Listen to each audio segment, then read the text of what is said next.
Բարև ձեզ սիրելի հայրենակիցներ, ձեզ հետ է Էդվարդ Անտինյանը։ Ողջունում եմ ձեզ Համայնայության մայրաքաղաք Երևանից։ Այսօր հուլիսի 6-ն է 2026 թվական։ Հայաստանի կառավարությունից հայտնում են, վարչապետ Նիկոլ Փաշինյանն աշխատանքային այցով մեկնել է Ռուսաստանի Դաշնություն։ Վատ չէր լինի, որ մեկնելուց առաջ իմանայինք, ոչ թե Ռուսաստանի լրատվամիջոցները դա հայտարարեին, այլ Հայաստանում շատ դեպքերում ասում են հավատացեք Նիկոլ Փաշինյանի այցելությունների հետ կապված մենք ժամանակին պատշաճ կերպով տեղեկացնում ենք։ Թռնելուց հետո պետք է չտեղեկանանք, էլի թռնելուց առաջ պետք է տեղեկանանք։ Լավ, ոչինչ, համարենք դա սովորական աշխատանքային խնդիր։ Վարչապետը Եկատերինբուրգում կմասնակցի Ինոպրոմ 2026 միջազգային արդյունաբերական ցուցահանդեսի շրջանակում անցկացվող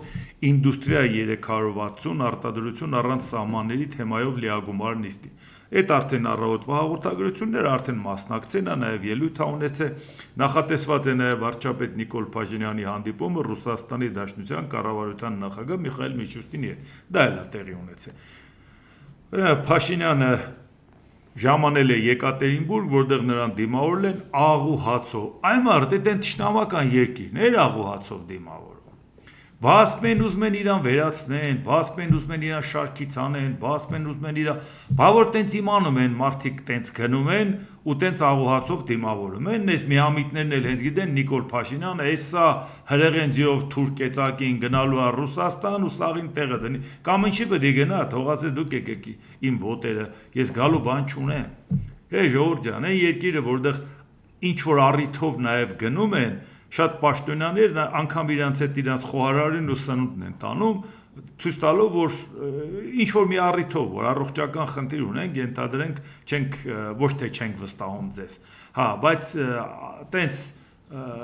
ինքնամոռաց գնալ Ռուսաստան, այն էլ ցուցահանդեսի։ Էլ ուրիշ, հա, ասում Փաշինյանին չեն շնորհավորել։ Դե դրա համար ինքը չի գնացել Պուտինի հետ հանդիպել։ Ինքը ուղղակի գնացել է ցուցահանդես։ Ծերի հետ է Միշուստինի հետ հանդիպել։ Նիկոլ Փաշինյանը ելույթ է ունեցել Եկատերինբուրգում անցկացվող Ինոպրոմ միջազգային արդյունաբերական ցուցահանդեսում։ Ռուսաստանի Դաշնության կառավարության նախագահ Միխայիլ Միշուստին։ Այս ուղղակի կարդամ ընդհանրապես Ռուսաստանի մասին, նոր խոսանք մեզ վերաբերող։ Պատժամիջոցների ներքո Ռուսաստանը ոչ միայն պահպանեց, այլև զգալիորեն ամրապնդեց հիմնական արդյունաբերական ոլորտները։ Պատկերացնում եք, հիմնական արդյունաբերական ոլորտները այնց են քայքայել։ Ժամանակն են կարճացնում, աշխատավարձն են կրճատում, մարդիկ են կրճատում, այդ որ հիմնական ոլորտներն եք զարգացրել, անգամ ռազմարդյունաբերությունն եք զարգացրել, չեք տենում Ուկրաինան ձեր գլխին ինչա դնում, այսինքն օգնել է պատժամիջոցները, որ իրանք իրանց տեղական արտադրությունը զարգացնեն։ Այս մարդկանց հետ ենք մենք բան քննարկել, այսինքն իրանք խաբար չեն ինչա կատարում, թե իրանց թվում մենք խաբար չենք, թե ինչա կատարվում։ Ռուսաստանի Դաշնության վարչապետ Միխայիլ Միշուստինը Հայաստանի վարչապետ Նիկոլ Փաշինյանին։ Ռուսաստանի Դաշնության կառավարության ղեկավարը ողջունելով Նիկոլ Փաշինյանին ընդգծել է, որ սա վերջինիս առաջին արտասահմանյան այցն է Հայաստանում հունիսի 7-ի խորհրդարանական ընտրություններից հետո։ Դե տեսել է, ողջունել է, ամեն դեպքում չեն շնորհավորել, կարող էին ասել, որ ընտրության կենտրոնական ընտրական հանձնաժողովը վերջնական որոշումն ասի նոր շնորհավորենք, վերջնական ասելա չեն շնորհավորել։ Դե լավ, կարող էին ասել սահմանադրական դատարանն է որոշում կայացնի, նոր շնորհավորենք, սահմանադրական դատարանն էլ որոշում կայացրեց ամսի 4-ին, այսօր ամսի 6-ն է, այդտենց էլ չեն շնորհավորել։ Այսինքն սա ուղղակի վերաբերմունք է, չեմ ասում առանձնապես հուզված ենք իրանց շնորհավորելու համար, բայց ուղղակի սա վերաբերմունք է, որը իրանք ցույց են տալի։ Եթե քո նկատմամբ տենց վերաբերմունք են ցույց տալի ու դու գնում ես մասնակցում ես այն էլ ցուցահանդեսին, իմաստը։ Չէ, դե իմաստը հասկանալի է, որովհետև պարզ է, որ Ռուսաստանի այն էլ ստացվում է, որ առաջի պաշտոնական այցն է սար ընտրություններից հետո, որը հատուկ ընդգծում է Միշուստինը։ Սովորաբար հենց մարդը ընտրվեց կամ վերընտրվեց, առաջինը նայում են, որ երկիր է գնում։ Հատուկ նպատակային, եթե իմանար նույնիսկ Ռուսաստան գնա, գոնե մի հատ այդ անքը մի հատ ուրիշ տեղ կարող է գնար, որ ասես բանը, հա դե մյուսն էլ կգնամ բան։ Կամ կարող էր գնալ Վրաստան, Վրաստանում հանդիպեր, հարևան երկիր է, նոր ընդեղից գնար։ Այդ ուղղակի նկատի ունեմ աշխատանքային այց է, էլի, թաղման գնալը չհաշվենք որպես հանդիպում։ Ուրեմն Առաջին արտասահմանյան անցն է խորհրդարանական ընտրություններից հետո։ Ակնկալում ենք, որ ընտրությունների արդյունքում ձևավորված նոր կառավարությունը կապահովի ռուս-հայկական հարաբերությունների առաջընթաց զարգացումը բարեկամության և բարիդրացիության և փոխադարձ հարգանքի ոճով։ Ինչ է ասել Փաշինյանը, այս հանդիպումը շատ լավ առիթ է մեր հարաբերությունների օրակարգի ողջ սպեկտրը քննարկելու և ինչպես ասում է, ժամացույցները ճշգրտելու համար։ Վերջին ժամանակներս որոշ խնդրահարույց հարցեր են ի հայտ եկել, հուսով եմ կքննարկենք և կլուծենք դրանք, ասել է Փաշինյանը։ Վարչապետը վերահաստատել է Եվրասիական տնտեսական միության շրջանակներում համագործակցության կարևորությունը։ Ժողովուրդ ջան, ավարտվեց ընտրությունները, ընտրություններից հետո նորից վերադարձավ ռուսական ազդեցության տիրույթ, բայց սա հիմա արդեն մեզ համար խնդիր է։ Ռուսաստանը փակել էր ճանապարհը, բայց այդ ընթացքում Հայաստանի ապրանքը հնարավոր չէր տանել Ռուսաստան։ Այն պարզ պատճառով, որ հետ գալու հնարավորություն չկար այդ մեքենաների, այն պարզ պատճառով, որ չէին կարող հետեկող այլ բեռ բարձեն, որպեսզի տրանսպորտային ծախսերը փոքր լինի։ Եվ այն էլ ինչ քանի օր պետք է մնան այնտեղ, ինչ ծախսեր պետք է լինի, անորոշությամբ գալուց հետո ինչով պետք է բեռ բերես։ Այդ ժամանակ, քանի որ մենք գիտենք, որ մեծ ծավալի արտահանումները սովորաբար պայմանագիր են կնքում, այն էլ մեծ առևտրական կազմակերպությունների հետ, նրանք էլ տանում են ապրանքը պահեստավորում և բաժանում են իրենց մասնաճյուղերի։ Այդ ժամանակ պայմանագրային հարաբերությունները, եթե դու ժամանակին չմատակարար ես, կարող են քեզ տուգանք ներկայացնել։ Բայց հիմա չեն կարող հայ արտադրողին տուգանք ներկայացնել, ինչի համար, որովհետև ֆորս մաժոր է։ Ռուսաստանն է փակել ապրանքի դեմը, ոնց ես մարդուն մեղադրում բանի մեջ, տուգանք վճարում, որ ապրանքը չես բերե։ Ապրանքը այսօր ոնց տանի, եթե չգիտի, որ գնաց, ոնց է հետ գալու կամ ոնց է ճանապարհին վառելիք լցնելու գնա տեղացնի ու չգիտի ինչքան օր կտևի ճանապարհին ինչ կանի։ Այն էլ էս եղանակին, որտեղ ռեֆրեժերատորը միացրած գնա, ծախսել անի, որովհետև եթե անջատի կարող ապրանքը փչանա։ Իսկ հիմա այդ ֆորս մաժորը վերանում է, եթե հանկարծ Ռուսաստանն ասի ես համաձայն եմ դու բեր, բայց դու չկարողանաս տանես։ Այդ դեպքում արդեն առևտրային կազմակերպությունները շատ հանգիստ կարող են տուգանքներ ներկայացնել։ Մանավանդ իրանք փողերն էլ տալիս են տարաժամկետ վճարումներով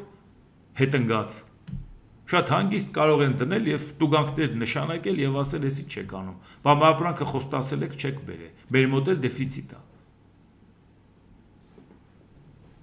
Հազիվ առիթ էր, որ Ռուսաստանը փակել էր, բայց իրականում մենք որ չփակել էլ դժվար է գնալ ու հետ գալը։ Իսկ հիմա երբ որ դու հարաբերություն կարգավորես ու չկարողանան տանել, բեռը ընկնելու է մեր վրա։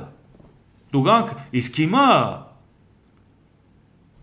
Արևմուտքն ասում է ժողովուրդ ջան, այդ մեր պատճառով է, հա Ռուսաստանը ձեզ ճնշում, որ դուք ուզում եք դեպի Եվրոպա գաք։ Պարտավորությունները վերցնենք մեր վրա, փող տանք, օգնենք, դարպասները բացենք, տարեք, մաքսերը հանենք, հարկերը հանենք, ամեն ինչ արենք, բերեք, Մեզ կոտորենք մենակ թե դուք կարողանաք ապրանքը բերեք, որովհետև մեր պատճառով որ այդ ապրանքը չի վաճառում։ Եթե հանկարծ ստացվի այնպես, որ Ռուսաստանը սանկցիաները հանում է, բայց մենք ապրանքը չենք կարողանում տանել, մեզ Եվրոպան պետք է ասի ժողովուրդ ջան, բա դուք ԵԱՏՄ անդամ եք, ձեր վարչապետն էլ շարունակում է կարևորել ԵԱՏՄ-ի անդամակցությունը։ Բա մենք ինչ ենք մեզ կոտորում ձեզ համար։ Դուք չեք կարող ձեր ապրանքը տանեք, մեղավորը մենք ենք։ Այսինքն դուք չեք կարող ձեր ապրանքը տանեք Ռուսաստան, ձեր չեք քաշում Ռուսաստանից, պետք է մենք միլիոնավոր դոլարներ, եվրոներ տանք ձեզ, որպեսզի դուք ինչ անեք։ Էս ինչ որ հիմա մեր հետ կատարվում է ակտիվությունը Եվրոպայի, դա Ռուսաստանի սանկցիան է։ Բա որ Ռուսաստանի սանկցիան չեղավ, ու ապրանքն է չկարողանաս Ռուսաստան տանես, Եվրոպանը չի պետք է իրան կոտորի։ Այդ ուղղակի իմանանք, որ դրան էլի մենք պարբերաբար կանդրադառնանք, որովհետև այս քայլը գնալ հանդիպել Միշուստինի հետ և ցուցահանդեսին մասնակցել, դա խնդիր է։ Ուժեղ Հայաստան ու Հայաստան դաշինքները փաստորեն հայտարարեցին, որ վերցնելու են մանդատները։ Այն ինչ որ սպասվում էր, արծը դա չի, մենք խորհրդարանում ունենք երկու ռուսամետ ուժ, մի հատ էլ տեսնում եք Նիկոլ Փաշինյան, որ բալանսավորողն է իբր թե տեսնում ենք ոնց է բալանսավորում Միշուստինի հետ։ Եվ այդ երկու ռուսամետ ուժը կարելի է մեկ միասնական միավոր համարել, նրանք գործելու են սինխրոն, որևէ խնդիր չկա։ Ինչ ունենք մենք խորհրդարանում։ Նրանք խոստացել էին իշխանափոխություն, արեցին իշխանափոխություն, ոչ։ Գնալու են խորհրդարան, որ ինչ անեն, խորհրդարանի լծակներն օգտագործեն, որ դուրսը ժողովրդին ակտիվացնեն, որպեսզի դրանով հասնեն իշխանափոխության։ Դա հեքիաթ է, ժողովուրդ ջան, ու դա պարզ է, որ դա ընդհանրապես լուրջ չի։ Եվ նշանակում է, որ մենք արդեն պետք է սովորենք հասկանալ, որ այդ խորհրդարանը ուղղակի գնալու են իրար ծեծեն եւ այլ Էսա լինելու եւ մենք այդտեղից սпасելիք չունենք։ Իշխանությունը խորհրդարանում անելիք չունի, ընդամենը գնալու են կռվեն, որտեղ որոշողը կառավարությունում է նստում ոչ թե խորհրդարանում, դե գալու է հանձնարարությունները տա գնա,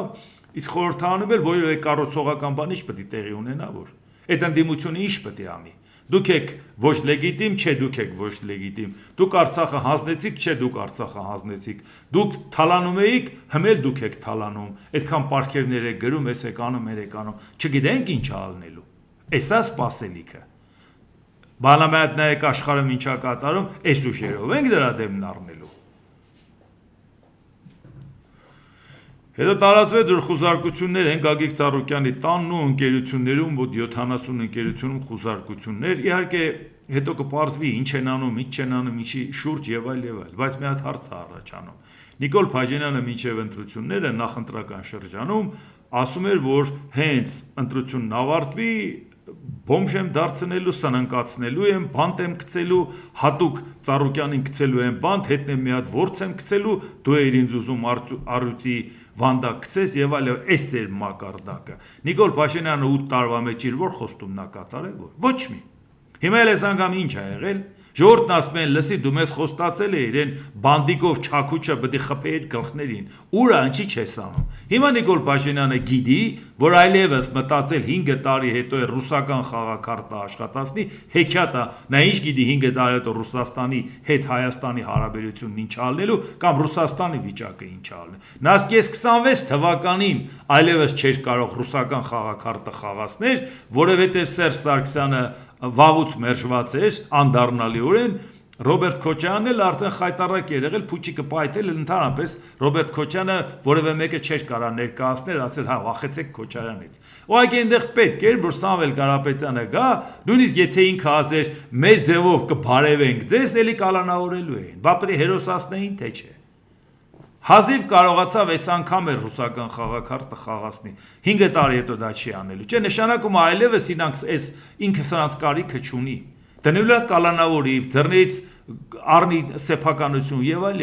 բայց ես զգուշացնում ենք ժողովուրդ ջան հիմա ասում եք տեսեք այս ինչ է կատարում բա ասում ենք ինչ է կատարվելու հազիվ մի խոստում Նիկոլ Փաշինյանը կատարելու է որ ձեր հախից կա ժողովուրդը պետք է ծափահարի Ուզում անօրինական ինչ էլ անի ծափահարելու են ասեն հալալա հազիվ մեր ասածը արեց իսկ հիմա ինչի պետք է չանի որ ձեր ձեռից խլելու է իրենց պարգևավճարներ տա ժողովուրդը ծափահարելու է այս ձև է առաջ գնում մյուսներն է ծեծելու են խորհրդարանում այդ չի լինելու այս ձևի չեք ձեր խորհրդա ու դուք չգիտեիք որ Նիկոլ Փաշինյանը դա անելու է բայց մտածեիք որ եթե դուք չանցնեք ինչ ալնելու Բայց էինք ձեզ բացատրում, որ մենք գնայինք խորհրդարան, մեզ չէին ծեծելու,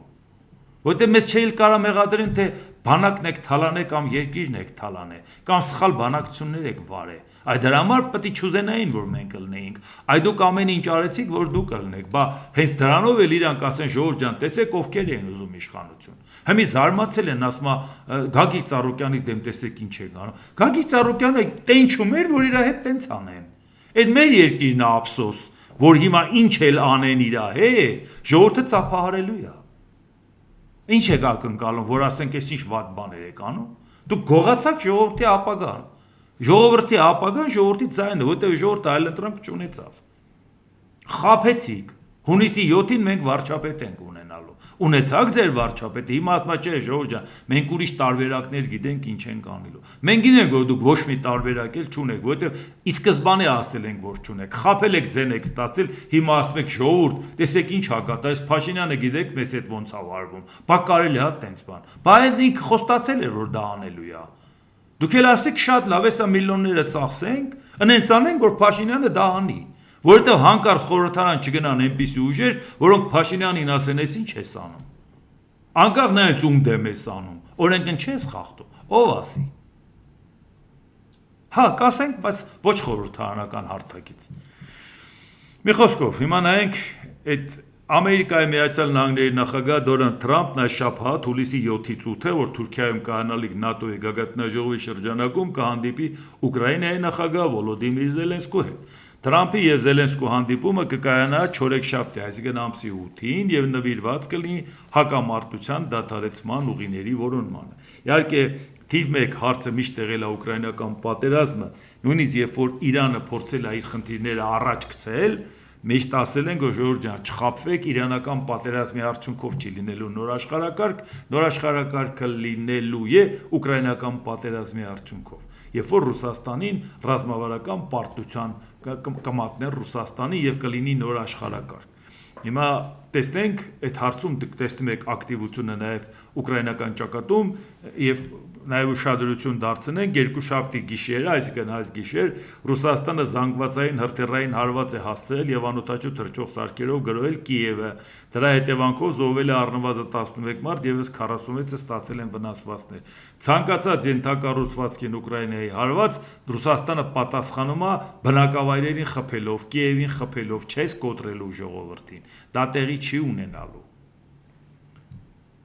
Եվ նույնիսկ ասել, որ այս բնակավայրը գրավել են Կոստանտինովկան մերնավ, արդեն ծաղրում են, ասում են դե արի գնանք այնտեղ հանդիպենք, գնում են ուկրաինացիներ այնտեղ նկարվում են, ուղարկում են, ասում են դե եկեք ուր եք, բա որ ձեր ձեռին է, եկեք նայենք, որովհետև պետք էր որ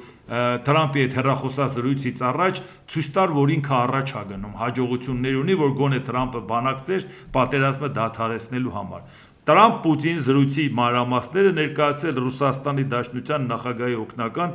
Յուրի Ուշակովը։ Ռուսաստանի Դաշնության նախագահ Վլադիմիր Պուտինը ԱՄՆ նախագահ Դոնալդ Թրամփի հետ հեռախոսազրույցի ընթացքում քննարկել է երկու երկրների միջև կապերի շարունակումը, այդ թվում ռազմաքաղաքական եւ տնտեսական թեմաներով։ Այստեղ երևում է մեր երկրների միջև փոխշահավետ համագործակցության հսկայական հեռանկարներ։ Դրա համար, ինչպես ընդգծել է Դոնալդ Թրամփը, պետք է հնարավորինս շուտ ավարտել ուկրաինական հակամարտությունը, ասել է Ուշակովը։ Ըստ Ուշակովի ԱՄՆ նախագահը հաստատել է ռազմական գործողությունների դադարեցմանը նպաստելու պատրաստակամությունը։ Իսկ Վլադիմիր Պուտինը նրան պատմել է ռազմաճակատում Ռուսաստանի Դաշնության զինված ուժերի վերջին հաջողությունների մասին։ Էդ էն է, որ չգրաված տարածքը որպես հաջողություն է ներկայացնում։ Նույնիսկ եթե 5 հատ տես տարածք գրավեիր ու առաջ գայիր, թիկունքում չես տեսնում ինչ հարվածներ ես ուտում։ Հետո լավ, այս այդ ասեմ դան է կանադառնում։ Ուկրաինայի նախագահ Վոլոդիմիր Զելենսկին հայտնել է ֆրանսիացի իր գործընկեր Էմանուել Մակրոնի հետ ունեցած զրույցի մասին, որը Զելենսկու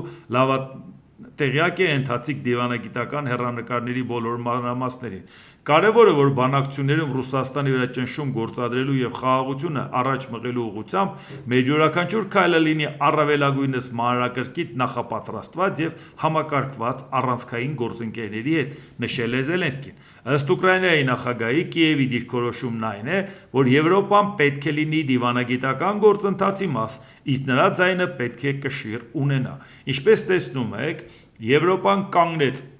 ամուր կերպով Ուկրաինայի թիկունքին, Թրամփը ասում էր, որ մենք Ռուսաստանի հետ բանակցենք եւ ինչ որ կասենք Ուկրաինան կընդունի, Եվրոպան է պետք է մի կողմ քաշվի։ Վերջում նոր կարա այնտեղ զորքը մտցնի, բայց արդեն պայմանագրից հետո։ Եվրոպան կանգնեց Ուկրաինայի թիկունքին, ասեց ոչ, բանակցությանը պետք է մասնակցի Ուկրաինան։ Ուկրաինան էլ այսօր կանգնում է Եվրոպայի թիկունքին, ասում է ոչ, Եվրոպան պետք է ներկայացված լինի։ Չի կարա Եվրոպայի ճակատագիրը որոշեն Եվրոպայից հեռու գտնվող երկրները։ Ըստ Ուկրաինայի նախագահի Կիևի դիրքորոշումն այն է, որ Եվրոպան պետք է լինի դիվանագիտական գործընթացի մաս, իսկ դրա ձայնը պետք է կշիռ ունենա։ Իհարկե, ես նրան տեղեկացրել եմ ռազմաճակատում տիրող իրավիճակի եւ հիմնական սպառնալիքների մասին։ Ռուսաստանը անում է հնարավոր ամեն ինչ, որպեսզի շարունակի հրթիռային եւ անօդաչու հարվածները Ուկրաինայի տարածքի վրա քաղաքների եւ գյուղերի դեմ։ Մենք քննարկել ենք մեր պատասխան գործողությունների հնարավորությունները, մարդկանց կյանքերի պաշտպանության հարցը, ինչպես նաև հակաօդային պաշտպանության համակարգի լրացուցիչ ուժեղացման անհրաժեշտությունը։ Մենք մեծապես ապավինում ենք Ֆրանսիայի աջակցությանը և նրանից վճռական որոշումների ընդունմանը, եզրափակել է Զելենսկին։ Ի դեպ, Ջեյ Դի Վենսը արդեն նոր իրավիճակի հետ կապված, տեսնելով Ուկրաինայի հաջողությունները, այդ հաջողությունները համենայն դեպս փորձում է նաև վերագրել իրենց։ Ջեյ Դի Վենսը հայտարարել է, որ պատերազմի ընթացքում Ուկրաինայի ներկայիս պաշտպանական ռազմավարությունը մաշեցնում է ռուսական ուժերը և ապացուցում իր արդյունավետությունը։ Բա մոռացել ենք, հարձակվել էիք Զելենսկու վրա, ասում խաղաքարտ չունես, էս չունես, այն չունես, դու պարտված ես, պիտի զիջես։ Փաստորեն հիմա արդյունավետ է Ուկրաինայի քայլերը։ Ուկրաինային չարժե հակադարձում սկսել իր տարածքներն ազատագրելու նպատակով, այլ պետք է անօդաչու սարքերի միջոցով շարունակաբար մաշեցնի Ռուսաստանի հնարավորությունները։ Այն ինչ որ Ուկրաինան անում է, պետք եղած դեպքում հետ է քաշում զոհեր չտալու համար։ Ասում առաջ արի, մեկը վազելով հետ ես գնալու։ Ինչ ես առաջ գալու, կամ այդ ինչ ունես, որ ճակատային գիծը առաջ տանես, կամ փլես ճակատային գիծը։ Դոնալդ Թրամփի վարչակազմը հակված է այն կարծիքին, որ ուկրաինացիները մինչ մենք իհարկե շարունակում ենք բանակցությունները, պետք է հնարավորինս պաշտպանական դիրք զբաղեցնեն։ Այս մոտեցումը շատ ավելի արդյունավետ է եղել, քանի որ պաշտպանելն ավելի հեշտ է, քան հարձակվելը։ Դա ուկրաինացիներին հնարավորություն է տվել ավելի արդյունավետ օգտագործել իրենց մարտավարական առավելությունները, ասել է Վենսը։ Այսինքն Վենսը մեկնաբանել է այն, ինչ որ Ուկրաինան արել է, դեմ գնալով անգամ Ամերիկայի Միացյալ Նահանգների մոտեցման, իսկ Ամերիկայի Միացյալ Նահանգները ընթացքում հասկանալով, որ Ուկրաինան հաջողություններ է ունենում, ասում է, հա ինչ ա եղել, մենք օգնենք, աջակցենք եւ ինչքան շուտ պատերազմը վերջանա, այնքան օգուտ, շուտ կգանք Ռուսաստանի հետ տնտեսական հարցեր կքննարկենք։ Այսօր համենայն դեպս Դոնալդ Թրամփը ցանկանում է փրկել Պուտինին, պատերազմը ժամ առաջ դադարեցնելը դա Պուտինին փրկելու համար է, որ հետո Պուտինն ասի դե լավ Թրամփի խաթեր կանգնացրեցինք, որովհետեւ ուրիշ ձև չկա, որ Ռուսաստանը պատերազմը շարունակի եւ իր երկրին ծանր հարված չհասցնի, ընդཐུպ մինչեւ քայքայելը։ Այնպես որ ավելի շատ դա Իրան է վերաբերում։ Հիմա տեսնենք, Բելարուսից հունիսի 1-ից 25-ը Ռուսաստան է մատակարարվել 141,000 տոննա բենզին, գրեթե 2,5 անգամ ավելի, քան ամբողջ մայիսին։ Համեմատության համար անցյալ տարվա հունիսին ներմուծումը կազմել է ընդամենը 1000 տոննա, իսկ հիմա 141,000 տոննա։ Ամռանը Ռուսաստանում բենզինի օրական սպառումը գերազանցել է 100,000 տոննան, այսինքն այդ 100,000 տոննայի դիմաց նույնիսկ այդ 141,000 տոննան մի օր մի քիչ ավելի քանակ է, մեծ չի, բայց Բելարուսին Ուկրաինան պահանջ է ներկայացրել բենզին չվաճառել Ռուսաստանին։ Սա երկրորդ ուլտիմատումն է Բելարուսին, եթե Բելարուսը շարունակի Ռուսաստանին վառելիք տա, որով իր դեմ կռվում են, ինքը կհամարի դա լեգիտիմ թիրախ եւ կհարվածի նավթավերամշակման գործարաններին Բելարուսի, այնտեղ հիմնականում երկու գործարան է, որից մեկին էլ հարված հասցնի, Բելարուսը կկանգնի կատաստրոֆայի առաջ։ Տեղից էլ ինքը շատ լուրջ խնդիրներ ունի, Բելարուսը լավ էլ հասկանում է։ Այսինքն եթե չկատարեց պահանջը, խնդիր է ունենալու։ Դրա համար Ալեքսանդր Լուկաշենկոն ինչ է ասում։ Լիակատար կեղծավորությամբ հայտարարելով խաղաղությանը հավատարիմ մնալու մասին, Եվրոպական միությունը բացահայտ կուրս է վերցրել դեպի ռազմականացում։ Միլիարդներ են ծախսում հարձակողական սպառազինությունների ձեռքբերման վրա։ Բա ինչ էիք ուզում։ Դուք հարձակվեիք Ուկրաինայի վրա, պաշտպանող էլ չլներ։ Անդրադառնալով Ուկրաինայում ընթացող պատերազմի, Լուկաշենկոն փորձել է հանգստացնել Բելարուս հասարակությանը։ Հարգելի ընկերներ, ոչ ոք ձեզ այդ կոտորած չի ուղարկելու։ Պատերազմը մեզ պետք չէ, վատ է, որ Ուկրաինայում պատերազմ է ընթանում, մենք հարցերի խաղաղ լուծման կողմնակից ենք, ընդգծել է Լուկաշենկոն։ Ինչպես տեսնում եք, նա իր հասարակությանն ասում է, մտներով չանցնի, ես դեմ եմ գնալու Ուկրաինային, որովհետև Ուկրաինային դեմ գնալով հարված ենք ուտելու Բելարուսում։ Շատ լավ հասկանում է դա, այսինքն այն վերահաղորդիչ կայաններին հարված հասցնելն էլ իրան դասեղա, որ կատակներ պետք չի անել Ուկրաինայի հետ, հաջորդ հարվածը կարող է լինի բավական ծանր։ Հիմա դրա համար բացատրում է ժողովրդին, որ մի անհանգստացեք, ինչ որ առաջարկի Զելենսկին զիջելու եմ։ Չանհանգստանաք, մենք պատերազմի մեջ չենք ներքաշվելու։ Իսկ պահանջներից թիվ մեկն էլ հիմա արդեն ոչ թե ռետրանսլատորներն ա, որին հարված հասցրել է Ուկրաինան, այլ նաև բենզինի հարցը։ Իսկ հիմա Ռուսաստանը բենզինի համար դիմում է Ղազախստանին, Ղազախստանն ասում է պրոբլեմ ունեմ, չեմ կարողանա տամ։ Տեղից էլ Ղազախստան մտնում է ռուսական մեքենաները, ընդեղից լցնում են դուրս են գալի։ Հիմա անգամ բանի սահմանի վրա սահմանափակումներ ա մտցնում, վերահսկողություն ա մտցնում, որ չանեն։ Հնդկաստանից բենզին ուզելը դա ֆանտաստիկայի ժանրից է, ուղղակի խայտառակություն է, էլի, ջրի գնով նավթը տաս, հետո ոսկու գնով բենզին առնես, այն էլ Հնդկաստանի բենզինը այդքան որակով չի եւ լուրջ խնդիրներ են ունենալու դրա հետ կապված։ Դեռ իրանք դա կսկսեն օգտագործել, հետևանքները մի կարճ ժամանակ հետո կտեսնեն։ Ի վերջո նաև մի խնդիր կա, ինչի Ռուսաստանը շանս չունի, այն ինչ որ տեսել է արդեն J.D. Vance-ը որ ասում էր, այն ինչ որ մենք վաղուց գիտեինք։ Ուկրաինան ավելի շատ դրոն է արտադրում, քան Ռուսաստանը։ Ռուսաստանը հիմա Իրանից դրոն չի ստանում, Ռուսաստանը եթե նույնիսկ ստանա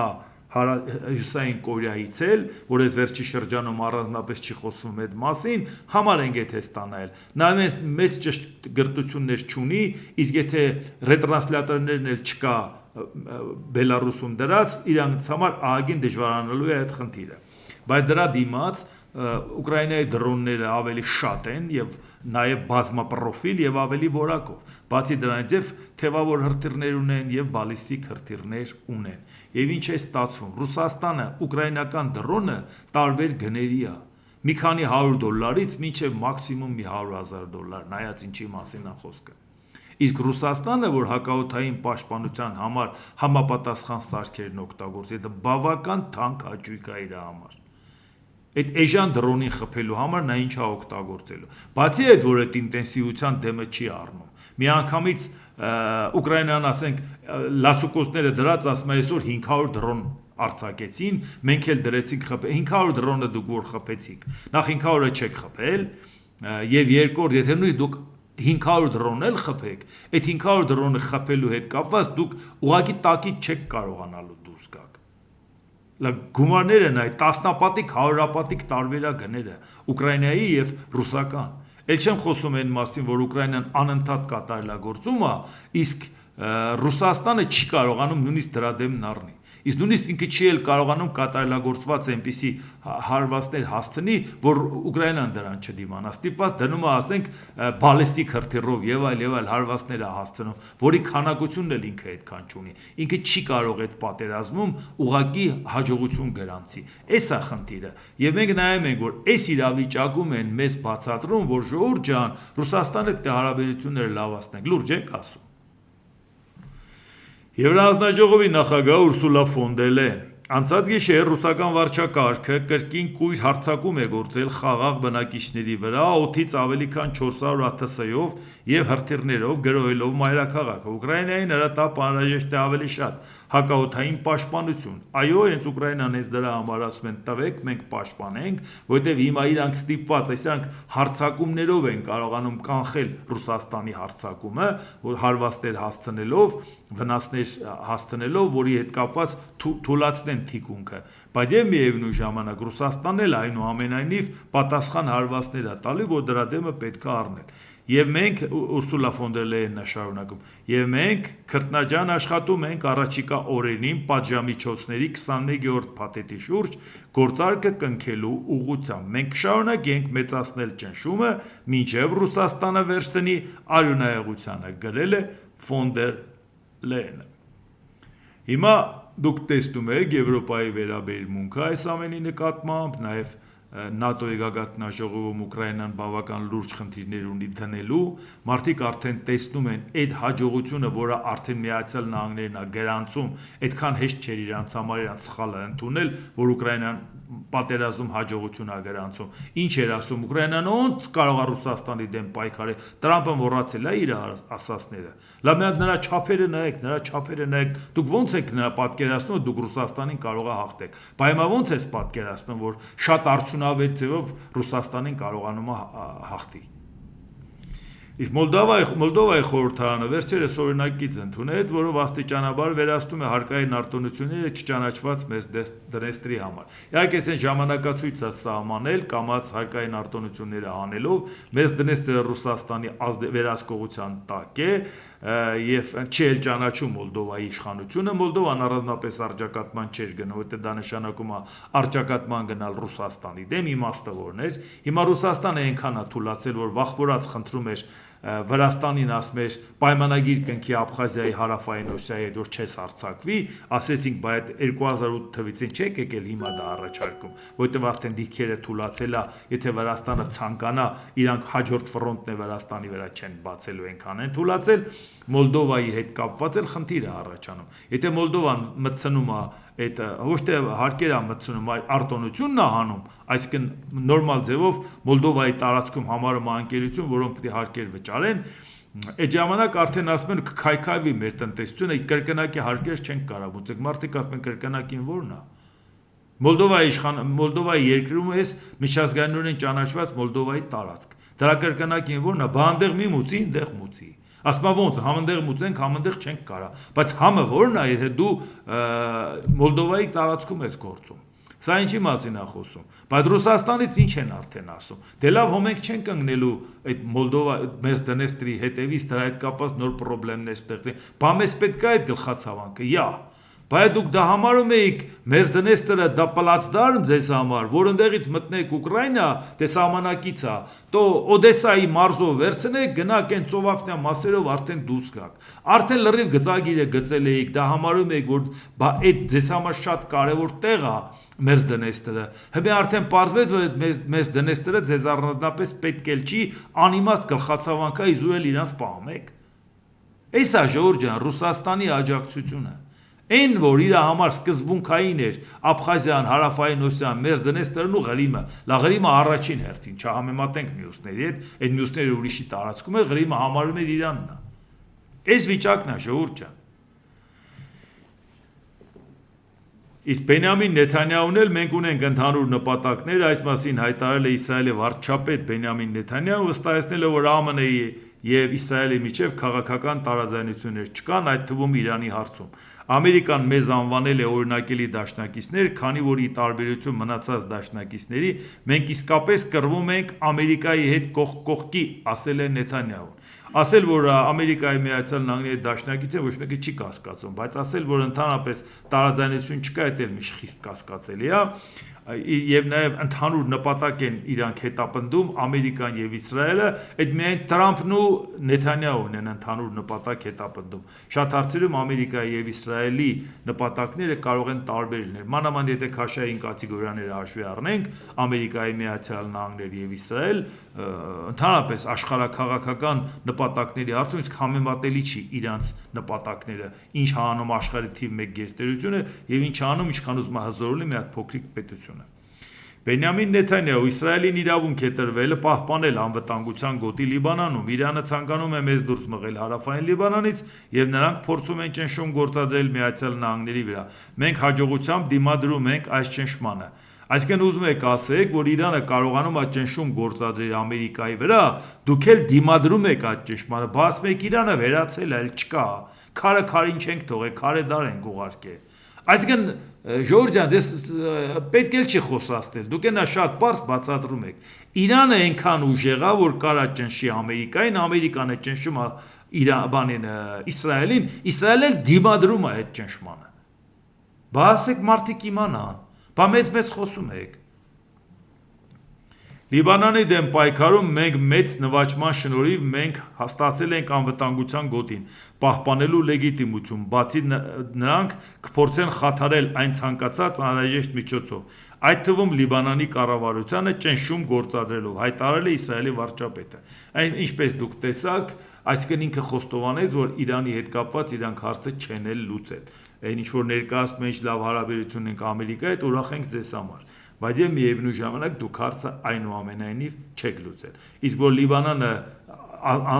տարանջատվի Իրանից, այդ շատ ուրախալի կլինի, այդ երկիրը համենայն դեպս հայ ժողովրդի համար շատ կարևոր երկիր է, մենք չենք ցանկանա, որ այդ պետության կայացման հարցը sense վտանգի տակ դրվի, էլի։ Հա, Իլոն Մասկը ինչ է ասել, կոչ է արել Միացյալ Նահանգներից վտարել բոլոր նրանց, ովքեր չեն սիրում Ամերիկան եւ ցուցաբերում են անհավատարմություն։ Դա պարզապես նորմալ չէ։ Ամեն ոք, ով չի սիրում Ամերիկան, դաժան է եւ արժանի միայն արհամարանքի, գրել է Մասկը։ Ուրեմն այս մարդը, որը ապրում էր Հերվաշեն գյուղում, Հարավաֆրիկյան Հանրապետությունում, որոնց գնաց Կանադա սովորելու, Կանադայից եկավ Ամերիկայի բրդե ուսումը շարունակի, ուսումը չշարունակեց, բայց կարողացավ ճարպկանալ մնալ Ամերիկայում եւ իրան դեպորտ չարեցին այն ժամանակ, որ Տրամփն էլ էր կաներ երևի, չնայած թե որ հիմա արդեն այս հարաբերություններով չեր անի, բայց դե այն վաղ Մոսկվով էր որ։ Եվ հետո դրանից հետո դառնում է աշխարհի ամենահարուստ մարդը, Ամերիկայի Միացյալ Նահանգները։ Մոռացել է ինչից է ճողոպրել։ Այնտեղ մարդիկ իրավունք չունեին, խոսքի ազատություն չկար, կարծիք հայտնելու հնարավորություն չկա։ Այսինքն եկել ես Ամերիկայի բարիքներից ու ազատությունից օգտվում ես, մարդը, որը բարեխիղճ հարկատու է, Ամերիկայի քաղաքացի է եւ ունի կարծիք։ Ասում եք դու այդ կարծիքը պետք է չունենաս, հա։ Եթե այդ կարծիքը դու հայտնեցիր, դու ներես չեկավ, քեզ պետք է Ամերիկայից վտարել, հա։ Եվ այս մարդը Ամերիկայի շնորհիվ աշխարհի ամենահարուստ մարդն է, ժողովուրդ ջան։ Մարդ, որ ասում է ես Մարս մոլորակը կարամ դարձնեմ բնակելի, իր մակարդակը կին չննի մակարդակն է, ժողովուրդ ջան։ Իրա երազած պետությունը կին չննի պետությունն է։ Հյուսային դուք չեք կարող Ամերիկան Հյուսային Կորեա սարքեք, դա ձեզ չի հաջողվի։ Կարող է շատ եք տենչում։ Կարող է ձեր պատկերացրած Ամերիկան հենց Հյուսային Կորեան է, ուղղակի ավելի մեծ չափի, չի հաջողվելու ձեզ դա։ Գերմանիայի պաշտպանության նախարար Բորիս Պիստորիուսը հայտարարել է, որ այլընտրանք Գերմանիայի համար կուսակցությունից հնարավոր նախարարները, եթե կուսակցությունը մասնակցի երկրամասային կառավարություններին, պետք է զրկվեն գաղտնի տեղեկատվության հասանելիությունից։ Սա իհարկե մեզ էլ է հետաքրքիր։ Մենք ինտենսիվորեն զբաղվում ենք այն հարցով, թե ում կարող ենք տրամադրել գաղտնի տեղեկատվության հասանելիություն։ Մենք պարտավոր ենք դա անել, քանի որ խոսքը մեր երկրի անվտանգության մասին է։ Բավական է լսել այդ կուսակցության այլընտրանք Գերմանիայի համար շատ ներկայացուցիչների հրապարակային հայտարարությունները Պուտինին մոտ լինելու հնարավոր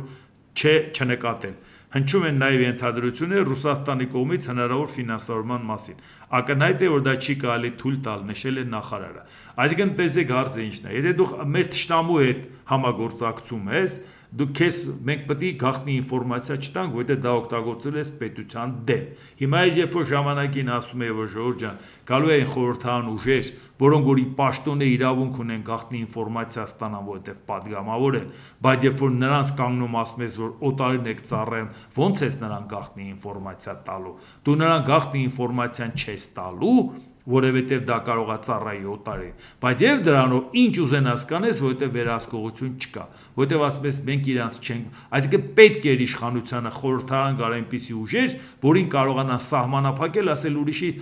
շահերն են սպասարկում, որպեսի ընդհանրապես ընդդիմությունը խորհրդարանի չկարողանա վերահսկողություն սահմանել։ Այն որ սրանք պետք է խորհրդարանում չլինեին, բա դրա համար պետք է չլինեին, բայց որ սրանք են շատ հանգիստ կարան ձայնից զրկեն։ Այ Բորիս Պիստորիուսն է բավական լուրջ հեղինակավոր անձնավորությունը, նրա ասածն էլ կարող են ընդունել ի գիտություն։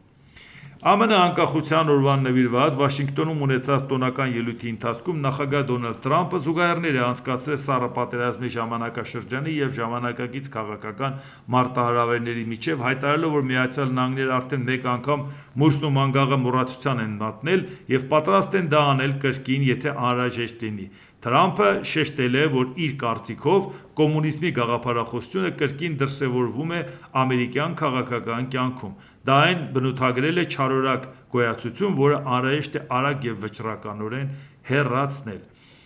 Ժողովուրդ ջան, որևէ ձևով սա լուրջ չի, որ ասենք կոմունիզմը վտանգ է ներկայացնում, կամ հիմա էլ դեմոկրատներին կոմունիստ համարես, թե դեմոկրատները այդ որովա կոմունիստն են, իսկ ուրիշ ինչ կոմունիստական գաղափարներ կա, այն դեպքում, երբ որ Դոնալդ Թրամփը կոմունիզմի դեմ պայքարում էր Չինաստանի, կոմունիստական Չինաստանի դեմ։ Մենք պետք է ամեն ինչ անենք Չինաստանին, ճնշենք, այս անենք, այն անենք, բայց մեկ էլ մի օր կանգնեց ասել Սի Ցզինպինի մենք գերնա, կարոտել ենք, գնանք մի հատ տենանք, ինչ ենք անում, մոռացավ, որ ինքը կոմունիստական, մոռացավ, որ երևի բանը Կիմ Չեն Ըննել բանը ասում էր կարոտել եմ իրան, շատ եմ ուզում հանդիպեմ, տոտալիտար երկիր ստեղծել կոմունիստական, չէ՞, հենց ոչինչ, որ նա էլ խորհրդային միության ազդեցության տակ ա եղել։ Այսինքն Դոնալդ Տրամպը իբր թե կոմունիզմի դեմ պայքարում է, կոմունիզմը վտանգ չի Ամերիկայի համար, որտեղ ընդհանրապես կոմունիզմը չկա Ամերիկայի համար որպես վտանգ, բայց Դոնալդ Տրամպի պատկերացրած պետությունը հենց այդ կոմունիստականն է, հենց այդ տոտալիտար երկիրն է, իր պատկերացրած կառավարման համակարգը դա է։ Նա ամեն օր պայքարում է դրա դեմ, ամեն օր, հիմա Իլոն Մասկն էլ է այդ խելքին, էլի, ամեն օր, այսինքն Ամերիկան համենայն դեպս իր զսպումների հակակշիռների մեխանիզմով թույլ չի տալիս, որ Ամերիկայի Միացյալ Նահանգները Դոնալդ Տրամպը իբր թե պայքարում է կոմունիզմի դեմ, ինքը հենց այդ ձևով էլ մտածում է, իր պատկերացածը դա է, ժողովուրդ ջան, որտեղ կոմունիզմի ամենամեծ վտանգը տոտալիտարիզմն է, չէ, այլակարգության դեմ պայքարը։ Բա հիմա լրագրողը իրան քննադատում է, ամենավերջի վիրավորական բանն ասում է, դատարանը մի բան ասում է, դուք ծախված եք, եսեք ենեք, այս մյուսը սենց, կոնգրեսը մի բան անում են, այդ հիմարները սենց արին, նենց արեցին, այսինքն կա մեկը, որը որ ենթադրենք մի բան անում է և Դոնալդ Տրամպը համարում է, որ նա դա ճիշտ է անում, չկա, չէ,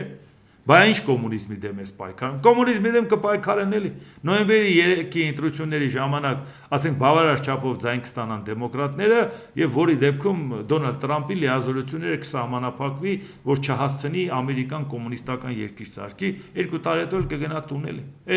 պայքարելը ոնց է ալնում։ Դա համար ժողովուրդ ջան, դուք տեսնում եք ինչքան խնդիրներ կա աշխարհում, տեսնում եք Հայաստանում ինչքան խնդիրներ կա եւ այս պարագայում ինչեր կա անելու։